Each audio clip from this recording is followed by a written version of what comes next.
और इस वक्त बड़ी खबर आपको बताएंगे। खबर कौशांबी से है, जहां गैंगस्टर अतीक अहमद के करीबियों पर बड़ी कार्रवाई की गई है।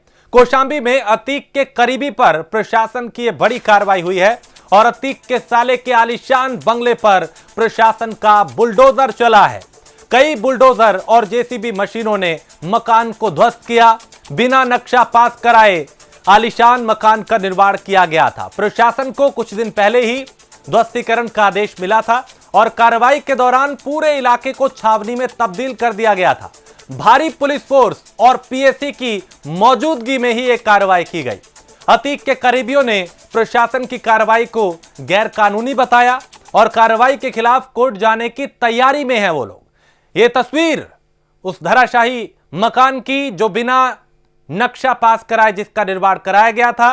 पिछले कई दिनों में उत्तर प्रदेश में माफियाओं के खिलाफ अभियान चल रहा है, उनके करीबियों के खिलाफ अभियान चल रहा है, जिन्होंने गलत तरीके से संपत्ति अर्जित की, जिन्होंने कब्जा किया जमीनों पे, उन्हें मुक्त कराया जा रहा है, ध्वस्त किया जा रहा है मकानों को। एक्सक्लूसिव तस्वीरें इस वक्त आप प्राइम न्यूज पे देख रहे हैं। अतीक अहमद के करीबी पर प्रशासन का यह बुलडोजर चलता हुआ दिखाई दे रहा है।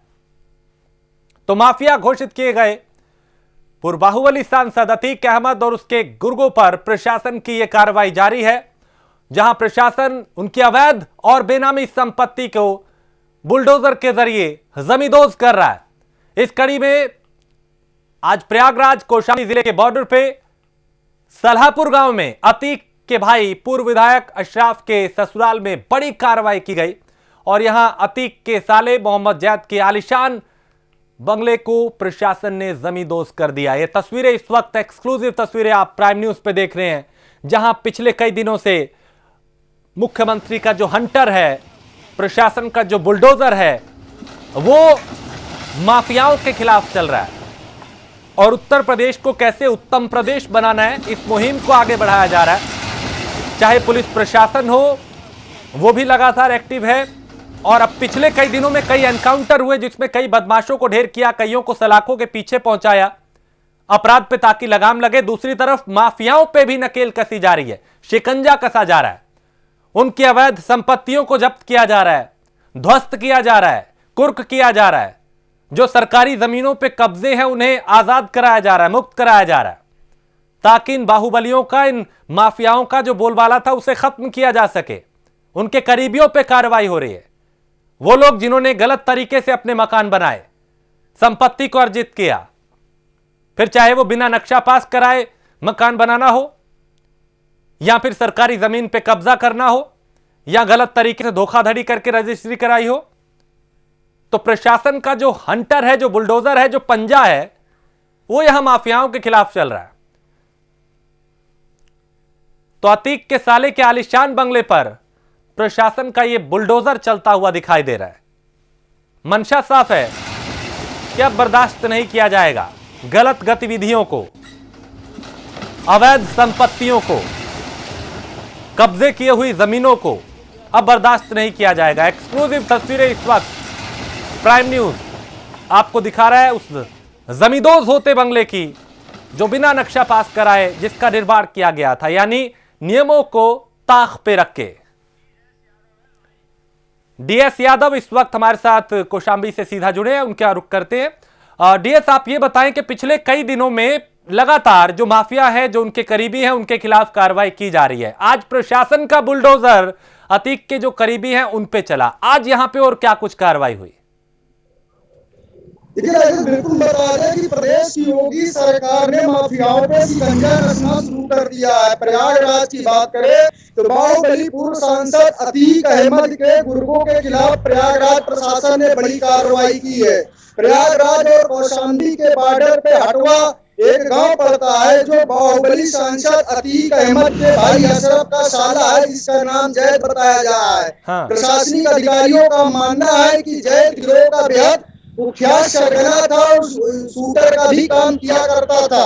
अशरफ की गिरफ्तारी के दौरान जो पिस्टल बरामद की गई थी, पुलिस ने जैद के पास से बरामद की थी। ऐसे में पीडीए ने, प्रयागराज प्रशासन ने बड़ी कार्रवाई की है। ऐसे में ये माना जाएगा कि एक संदेश देने की कोशिश है शासन प्रशासन की तरफ से कि जिन्होंने अब तक गलत तरीके से संपत्तियों को अर्जित किया उनको अब बख्शा नहीं जाएगा और आगे भी एक ताकि नजीर बने कि अब ये पहले का उत्तर प्रदेश नहीं है, अब इसे उत्तम प्रदेश बनाने की जो बीड़ा है वो मुख्यमंत्री ने उठाया है।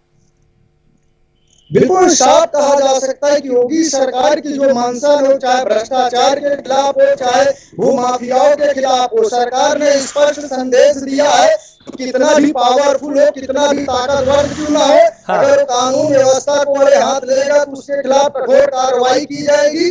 और प्रयागराज कौशाम्बी के बॉर्डर पर अब तक अतीक अहमद गैंग से जुड़े कई उनके सदस्यों के आलीशान इमारत को प्रशासन ने धराशायी किया है। साथ यह संदेश देने का काम किया है जो उनके गैंग से जुड़े अन्य माफिया है उनके लिए स्पष्ट संदेश है, अगर वो कानून व्यवस्था को किसी भी कीमत पर हाथ में लेने की कोशिश करते थे ऐसे लोग किसी भी कीमत पे नहीं बख्शे जाएंगे। फिलहाल प्रशासनिक अफसरों ने मीडिया से बातचीत में दावा किया है कि जो हटवा स्थित ये 3 मंजिला इमारत था यह अवैध तरीके से बनाया गया था, पीडीए से इसका नक्शा नहीं पास किया गया था और यहाँ तक पुलिस अधिकारियों द्वारा बताया जा रहा है कि वही महफूज ठिकाना था जो फरारी के दौरान अशरफ यहाँ पे पिछले 3 सालों था और यूपी पुलिस के लिए एक चुनौती बना था। तो प्रशासन इस पर लगातार शिकंजा कसना शुरू कर दिया, जिससे माफियाओं में हड़कंप का माहौल है। तो क्या आने वाले दिनों में हम कुछ और इस तरीके की बड़ी कार्रवाई होती हुई देख पाएंगे, क्योंकि पिछले कई दिनों से लगातार प्रशासन का जो बुलडोजर है वो ऐसी अवैध संपत्तियों पर चलता हुआ दिखाई दे रहा है?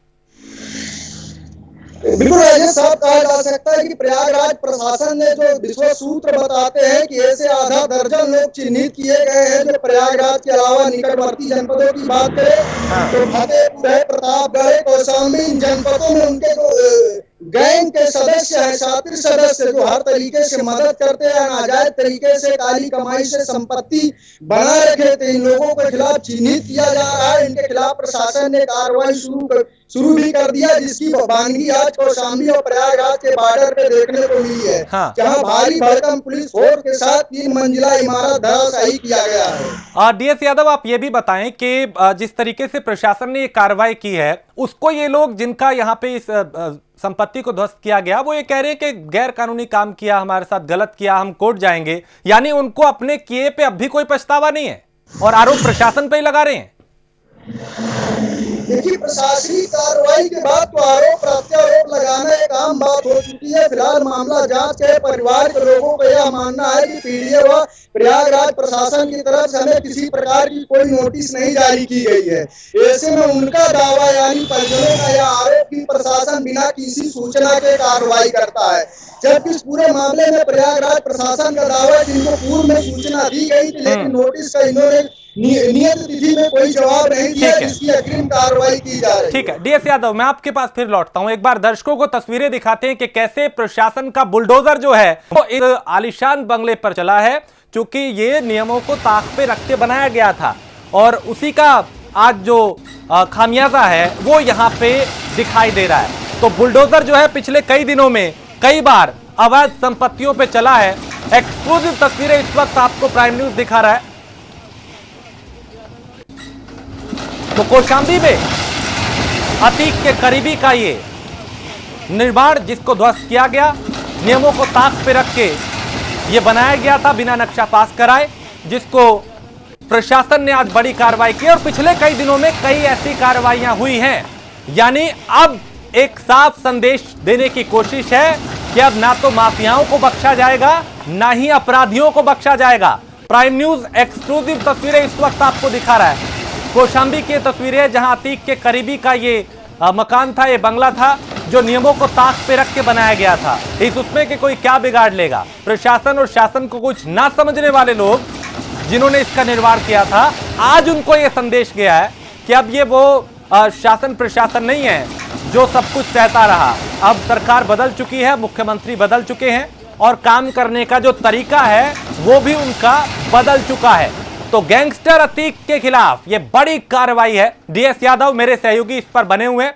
डीएस यादव, लगातार हम तस्वीरें दिखा रहे हैं दर्शकों को और ये बता रहे हैं कि देखिए पहले से और अब में जो फर्क है वो दिखाई दे रहा है। तो यहाँ पे एक शासन की तरफ से भी संदेश साफ है कि अब अगर गलत किया तो बख्शा नहीं जाएगा।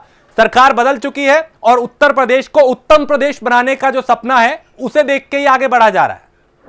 उसमें कोई माफियाओं की जगह नहीं है, उसमें कोई अपराधियों की जगह नहीं होगी। देखिए राजेश, निश्चित तौर पे सत्ता में आते ही सूबे के सीएम योगी आदित्यनाथ ने साफ लफ्जों में आदेश जारी किया था, या तो माफिया खुद जिला छोड़ प्रदेश छोड़ के चले जाए या तो सलाखों के पीछे चले जाए। इस पिछले 3-3.5 साल के कार्यकाल के दौरान देखा गया है कि कितनी सख्ती से पुलिस कार्रवाई कर रही है सरकार के निर्देश पे। खास तौर पर अपराधियों और भूमाफियाओं पे सरकार ने शिकंजा कसा है। वो चाहे कितना भी बाहुबली रहा हो, ऐसे लोगों पर सरकार ने कठोर कार्रवाई की है और लगातार कार्रवाई की जा रही है। यही नहीं, प्रयागराज ही नहीं, पूरे प्रदेश में ऐसे कई माफियाओं के प्रदेश में हाल ही में सरकार ने एक लिस्ट भी तैयार करवाई है, जिस पूरे मामले में जांच के आदेश दिए गए कि आखिर इनके पास जो संपत्ति है कहां से किन किन कमाइयों से बनाई गई है, तो तमाम चीजें जो सरकार के संज्ञान में उसका जांच कराया जा रहा है। जांच के दौरान जो तथ्य जिन माफियाओं या गुर्गों या उनके सदस्यों से जुड़कर सामने आता है, उनके खिलाफ कार्रवाई देखने को मिलती है। फिलहाल प्रयागराज प्रशासन की कार्रवाई के बाद से माफियाओं में हड़कंप का माहौल है। और डीएस यादव, ये हड़कंप होना लाजमी भी है, क्योंकि पिछले कई दिनों से हम देख रहे हैं कि अब जो प्रशासन है वो बख्शने के मूड में नहीं है। लगातार बुलडोजर चल रहे हैं, उन सरकारी जमीनों को खाली कराया जा रहा है जिन पे कई सालों से कब्जा कर रखा था। यानी यहाँ पे एक संदेश साफ है कि अब तक जिसने जो किया उसको तो उसकी सजा मिलेगी ही, आगे से कोई ऐसा ना करे उसके लिए भी एक साफ संदेश है। देखिए, निश्चित तौर पर प्रदेश सरकार की एक बहुत अच्छी पहल हुई है, जो समस्त जिला अधिकारी और पुलिस कप्तानों को निर्देश दिए गए हैं। इस निर्देश के क्रम में यह कहा गया है कि हर जिले के अपराधियों को चिन्हित किया जाए, माफियाओं को चिन्हित किया जाए, उन माफियाओं पर भी आरक्षी व हल्का दरोगा से निगरानी रखी जाए। साथ ही इसके लिए एक विशेष टीम का गठन भी हर जनपदों में किया जा रहा है निगरानी के लिए। तो जांच के दौरान जब ऐसे लोगों पर कार्रवाई होती है तो जो माफिया है या उनसे जुड़े लोग हैं तो बचने के तमाम कवायद कर रहे हैं। कोई न्यायालय की शरण ले रहा है तो कोई सत्ताधारी नेताओं या अन्य रसूखदारों के परिक्रमा लगा रहा है, लेकिन इनका कोई फायदा नहीं है। प्रशासन शासन के आदेश के बाद अपनी तैयारी लगभग पूर्ण कर चुका है। अतीक अहमद ही नहीं, अन्य जितने भी माफिया हैं, इनके खिलाफ कार्रवाई आरंभ हो चुकी है और आगे भी जारी रहती है। सरकार स्पष्ट संदेश देना चाहती है कि गुंडा राज प्रदेश में किसी भी कीमत पे बर्दाश्त नहीं किया जाएगा। माफियाओं की जगह सलाखों के पीछे ही होगी। ठीक है डीएस यादव, ये भी बताएं कि इस तरह की कार्रवाई के बाद आम लोगों ने भी थोड़ी राहत की सांस ली होगी, क्योंकि ये वो माफिया है जिन्होंने लोगों के दिलो दिमाग में डर पैदा कर रखा था, उन्हें डरा रखा था, उनकी जमीनों पे कब्जे कर रखे थे। आम लोगों ने भी राहत की सांस ली है प्रशासन की इस कार्रवाई से। प्रदेश की आबो हवा में जिसके नाम का हनक पिछले 20 वर्षों से कायम है, जिसका दबदबा रुतबा के आगे कोई आला अधिकारी यहाँ तक समय रहते पूर्व की सरकारें भी हिमाकत नहीं करती थी। जब प्रदेश में योगी की सरकार आई और ऐसे माफियाओं पे शिकंजा कसना शुरू हुआ और कार्रवाई प्रारंभ हुई तो कहीं न कहीं आम जनमानस में लोगों ने राहत की सांस ली है। और जिसका नतीजा भी निकल कर सामने आ रहा है कि जिन लोगों की संपत्तियां अवैध तरीके से कब्जा की गई है वो भयमुक्त हो चुके हैं और थाना पुलिस और प्रशासनिक अफसरों से मिलकर मुकदमा भी दर्ज करा रहे हैं और इस मामले में कार्रवाई भी हो रही। तो जो जनता के बीच एक संदेश गया है वो बहुत अच्छा संदेश गया है सरकार के प्रति कि कहीं न कहीं जो इनका भूमाफिया या जो बाहुबली है, जो इनका एक भय था, आतंक था। डीएस यादव, आप मेरे साथ बने रहिए, मैं फिर लौटता हूं आपके पास। ठीक है, मैं आपके पास फिर लौटता हूं। हमारे साथ भारतीय जनता पार्टी के प्रवक्ता अश्विनी शाही जुड़े हैं। अश्विनी जी, पिछले कई दिनों से लगातार हम देख रहे हैं कि प्रशासन शासन कार्रवाई कर रहा है बाहुबलियों के खिलाफ। आज भी कौशाम्बी में जो अतीक अहमद है उसके करीबी के जो बंगला था उसको ध्वस्त किया गया है। यानी एक संदेश देने की कोशिश की जा रही है कि बाहुबली हो या फिर अपराधी, अब बख्शा नहीं जाएगा किसी को भी। राजेश जी, माननीय योगी आदित्यनाथ जी जब से सरकार में आए 3-3.5 साल हो गया, उन्होंने संगठित अपराध को खत्म करने की ठान ली थी, कसम खा लिया था। उन्होंने स्पष्ट रूप से पहले मुख्यमंत्री थे जिनका बड़ा विरोध की इनके बयान का किया गया था, तो उन्होंने कहा था कि अपराधियों को ठोक देंगे। आज देखिए उत्तर प्रदेश में संगठित अपराध लगभग नेस्तनाबूद हो चुका है और जो भी बड़े अपराधी हैं, चाहे वो मुख्तार अंसारी हो, अतीक अहमद हो या कोई भी हो, कोई किसी से पुलिस आज उनके सभी जो मतलब जरूरती जो कब्जा करके भू माफियाओं की तरह इन लोगों ने मकान बनाया था या जी। जो अपराध में संलिप्त थे, उनके सभी लोगों के मकान को ढहाने का काम और उनकी संपत्तियों को जब्त करने का, कुर्क करने का काम सरकार कर रही है। हाँ। ये बहुत ही प्रशंसनीय है। उत्तर प्रदेश सरकार में माननीय योगी आदित्यनाथ जी के इस कार्यक्रम से हाँ। आम जनमानस में एक बहुत बढ़िया मैसेज जा रहा है। जो भयमुक्त समाज करने की बात करते थे योगी जी, आज वो परिलक्षित होता हुआ दिख रहा है। तो क्या आने वाले दिनों में और हम इस तरह की कार्रवाइयां देखेंगे और माफिया जिन्होंने कई सालों तक लोगों को डराया धमकाया, एक भय का माहौल बना के रखा था, उससे भी आने वाले दिनों में आजादी मिलेगी? जी राजेश जी, बिल्कुल। जो अपराधी हैं, ये योगी जी ने स्पष्ट संदेश दिया था और लोग आज मुख्तार अंसारी जैसे अपराधी ये कहते हैं कि मुझे उत्तर प्रदेश की जेलों में न भेजा जाए, मुझे जो है पंजाब ही रखा जाए। इस तरीके के लोग जो है, जब बड़े अपराधी इस तरीके की बात करना शुरू करते हैं तो छोटे अपराधी जो है अपने आप बिलों में घुसने का काम करते हैं। और उस पर योगी आदित्यनाथ जी का बुलडोजर, किसी के घर पे कोई अपराधी जो अपराध करके संगठित अपराध करता है, भू माफिया है, कब्जा करता है, अपहरण करता है, फिरौती लेता है, इन सबको नेस्तनाबूद करने का काम इन्हीं बिल्डिंगों की तरह किया जाएगा। योगी आदित्यनाथ जी ने पहले दिन शपथ लेने के बाद ही ये घोषणा कर दी कि भ्रष्टाचार मुक्त और अपराध मुक्त, जीरो टॉलरेंस पर उत्तर प्रदेश में काम किया जाएगा। अश्विनी जी, मैं आता हूं। हमारे साथ समाजवादी पार्टी के प्रवक्ता कीर्तिनिधि पांडे भी जुड़े हैं। कीर्ति जी, आप लोग उत्तर प्रदेश की कानून व्यवस्था को लेके, माफियाओं को लेके सवाल उठाते रहे हैं, लेकिन पिछले कई दिनों से हम देख रहे हैं कि लगातार कार्रवाई हो रही है, माफियाओं पर शिकंजा कसा जा रहा है। आज भी एक अतीक अहमद के करीबी की जो बंगला है उसे ध्वस्त किया गया। अब संतुष्ट हैं आप लोग कि जिस तरीके से कार्रवाई हो रही है, इसी की मांग कर रहे थे आप? राजेश जी, लगातार उत्तर प्रदेश में अपराध बढ़ा है और कोई दिन ऐसा नहीं जिस दिन आप अपराध के दृष्टिकोण से खबर न दिखाते हो। और जहां तक सवाल है कि अतीक, मुख्तार, उनके लोगों के खिलाफ कार्रवाई करने का, हाँ। तो कार्रवाई होनी चाहिए। इससे मैं सहमत हूं कि कार्रवाई हो रही है, अच्छी बात है। लेकिन एक सवाल देखिए, मैं कई बार आपके चैनल पे भी कहा हूं, भारतीय जनता पार्टी के अगर प्रवक्ता जुड़े हो तो मैं उनसे भी जानना चाहता हूं कि उन्हीं के पार्टी के एमएलए ने एक सूची जारी की थी एक जाति विशेष के अपराधियों की, हाँ। और पूछा था कि इनके खिलाफ कार्रवाई कब होगी। आज तक कोई भी भारतीय जनता का पार्टी का प्रवक्ता ये नहीं बता पाया कि जो सुल्तानपुर से लंबुआ के विधायक देवमणि उपाध्याय जी ने एक सूची जारी की थी, उस जाति के अपराधियों पर कार्रवाई उत्तर प्रदेश की सरकार कब करेगी। केवल विजय मिश्रा, विकास दुबे, अतीक अहमद, मुख्तार अंसारी, इन पे कार्रवाई हो रही, अच्छी बात है, कार्रवाई होनी चाहिए। लेकिन जिस जाति विशेष का सवाल खड़ा किया था उन्हीं के पार्टी के एमएलए ने, उस पे कार्रवाई कब होगी? कोई भारतीय जनता पार्टी का प्रवक्ता आज तक उसका जवाब सीधा सीधा नहीं दिया कि उन पर कार्रवाई होगी कि नहीं होगी। ठीक है, अश्विनी शाही हमारे साथ जुड़े हैं, उनसे जवाब ले लेते हैं, शायद वो आपको अपने जवाब से संतुष्ट कर पाए। अश्विनी जी, कीर्तिनिधि पांडे हैं, उनको आपने सुना, मैं चाहता हूं उनका जवाब आप दें। राजेश जी, देखिए, मैं अपने सपा के मित्र को बताना चाहूंगा कि उत्तर प्रदेश में चाहे कोई अपराधी हो, किसी भी जाति का हो, अगर वो अपराधी है हाँ। तो आज नहीं कल उसके ऊपर कार्रवाई होनी निश्चित है। इसको आप राजेश जी, आपके चैनल के माध्यम से मैं पांडे जी को बताना चाहूंगा। और रही बात, क्योंकि अभी दर्द क्या है इन लोगों का, ये सारे लोग इन्हीं के दल से जुड़े हुए हैं। ये जो सारे अपराधी थे ये इनके दल से जुड़े हुए हैं, तो थोड़ा सा दर्द इनका छलकना जरूरी है। लेकिन मैं आश्वस्त करता हूं पांडे जी आपको गलत बात कर कि रहे हैं। कोई भी और वो लोग अगर अपराधी होगा, पांडे जी, कोई भी अपराधी होगा, चाहे किसी भी जाति का हो, किसी भी दल का हो, जिनके खिलाफ कार्रवाई आपकी सरकार वो छोड़ा नहीं जाएगा। क्यों नहीं? मैं कह रहा हूँ वो छोड़ा नहीं जाएगा, वो बख्शा नहीं जाएगा उत्तर प्रदेश में, चाहे वो किसी जाति का हो। अपराधी का मुख्यमंत्री के अपराधी का कोई जाति न धर्म नहीं होता है पांडे जी। अपराधी किसी भी जाति का हो, किसी भी धर्म का हो, अपराधी अपराधी है। उसको उत्तर प्रदेश में अपराधी की तरह ट्रीट करके उसके साथ कार्रवाई की जाएगी। पक्षपातपूर्ण होती है, इसीलिए जाति और धर्म का सवाल खड़ा होता है। लेकिन कीर्ति जी, वो ये कह रहे हैं कि अभी तक जितनी कार्रवाई हुई है, आने वाले दिनों में और जो लोग बचे हैं उनको भी चिन्हित किया जा रहा है, एक एक करके सबके खिलाफ कार्रवाई होगी, बख्शा नहीं जाएगा।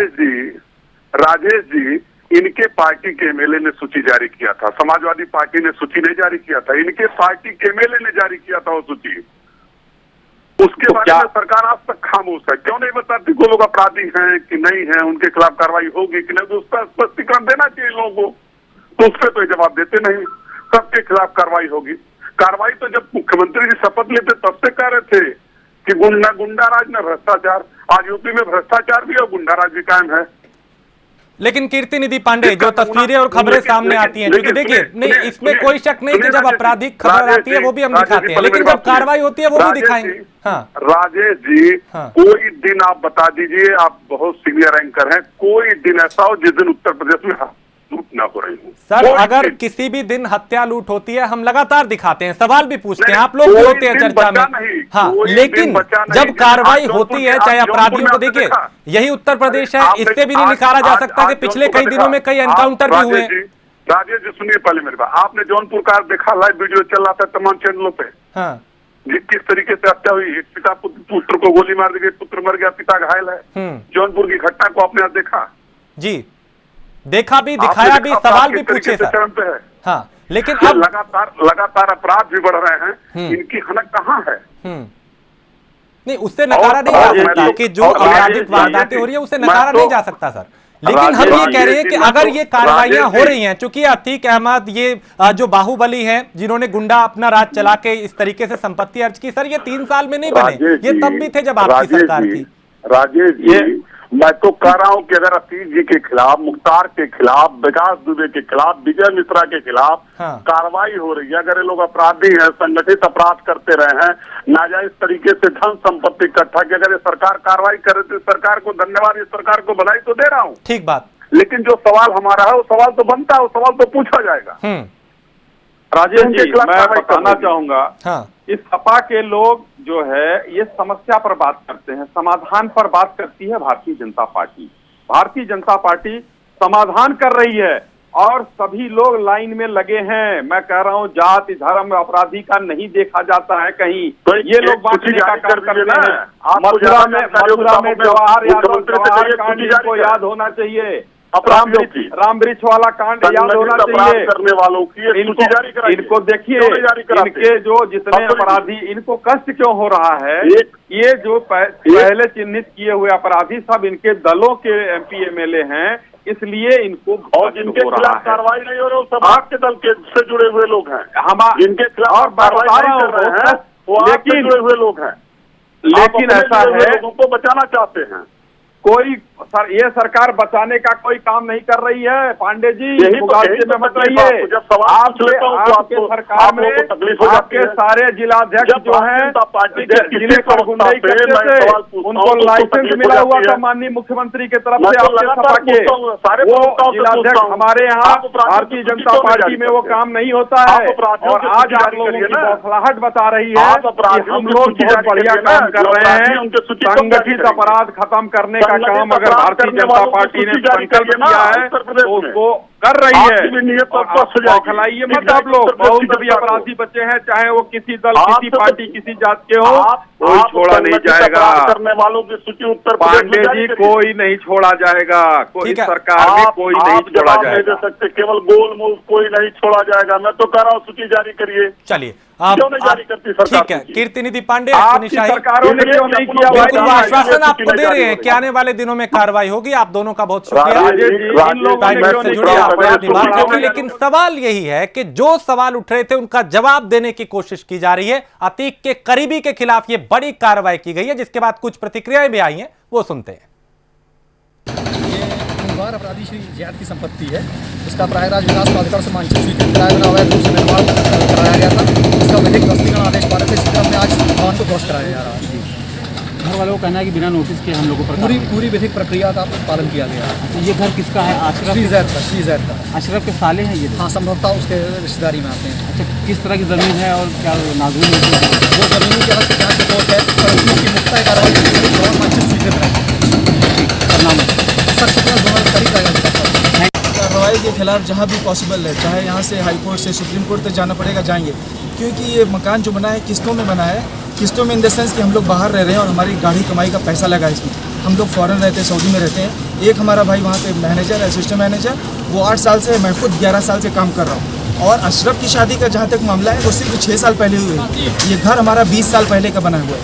जो भी एडीए या जो भी पुलिस का अधिकारी कोई ये कह रहा है कि ये अतीक या अशरफ की वजह से ये घर बनाया गया है या उनकी कमाई की वजह से बनाया, ये बिल्कुल सरासर गलत है, इसमें कोई सच्चाई नहीं है। और एडीए वाले जो ये कह रहे हैं कि इसके खिलाफ हमने नोटिस दिया है, कम्प्लीटली बिल्कुल रॉन्ग है, ये बिल्कुल गलत चीज़ है, कोई भी सच्चाई नहीं है। और इन्होंने किसको सबमिट किया था वो पेपर अगर ला के दिखाएं तब हम लोग देखें यहाँ किसको सबमिट किया था। अतीक की बेनामी संपत्ति में 20 संपत्ति चिन्हित किए गए थे, चल और अचल, जिसमें से ये भी एक शामिल था, बता रहे हैं। नहीं, अगर इसको शामिल किया था गलत किया था, क्योंकि ये प्रॉपर्टी मेरे बाप के नाम है। और उसके बाद में जो कुछ बना था अतीक से संपर्क के, अभी 6 साल पहले हमारी शादी, बहन की शादी हुई है, अगर इसको अतीक से जोड़ लें या अशरफ से जोड़ लें तो बिल्कुल गलत है, बिल्कुल।